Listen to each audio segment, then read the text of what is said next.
Hi, everybody.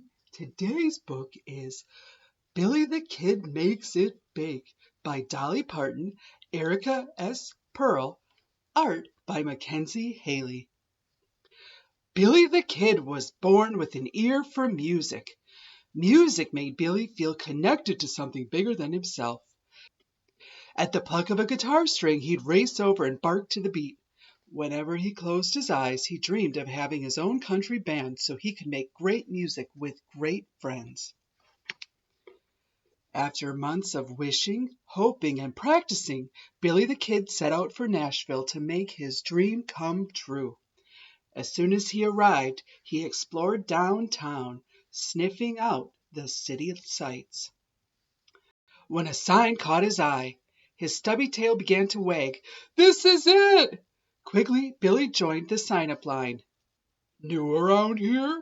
asked a large dog. Billy nodded. "How do you know?" "Lucky guess," the dog grinned. "Name's Big Earl, and this here's my band." "Nice to meet you," said Billy. "Maybe we could jam sometime." "You? Play with us?" Big Earl laughed. "You're barking up the wrong tree. You're clearly not a true metropolitan like us," added Big Pearl, her nose in the air. "Beat it, kid," bellowed Big Merle. Billy the Kid tucked his tail between his legs and ran. "What was I thinking coming to Nashville? Those dogs are right. I don't belong here." Billy felt lower than a stick on the ground. He ate some flowers. That helped a little. Then he strummed his guitar. That helped a lot. It had been a rough day. Music always made him feel better. The sound of applause took Billy by surprise. "You're positively perfect," said Bo. "Yeah," agreed Binky. "Want to join our band?" "Y'all don't want me," Billy told them. "I'm not big city material." Bo made a face. "You clearly love making music. That's what we're about." Billy wasn't sure what to say until Buster, the tiniest pup, finally broke the silence.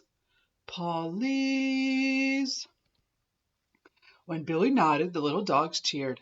"To the studio!" said Bo. "The Battle of the Bow Wows is tomorrow."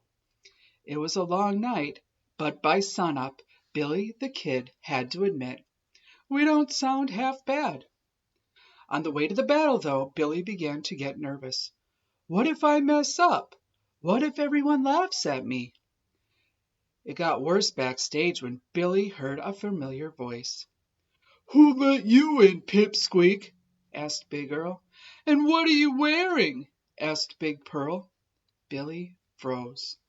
And then he realized they weren't talking to him.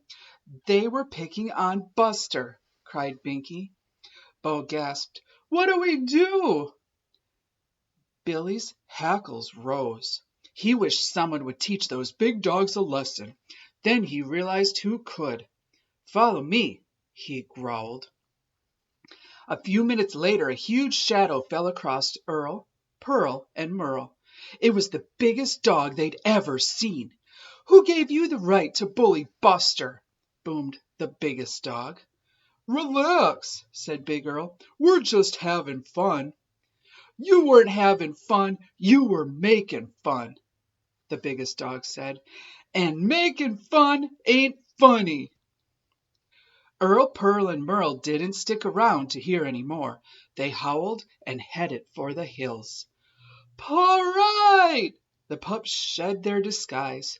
"Thanks, y'all," said Buster. Billy and his bandmates embraced. Battle of the Bow Wows. The lights dimmed. The Battle of the Bow Wows began. It was an epic battle. Dogs crooned, dogs twanged, dogs howled, wailed, and sang. When it was Billy's turn to perform, his heart was beating double time, but soon he began to relax and enjoy himself. He finally felt like he was right where he belonged.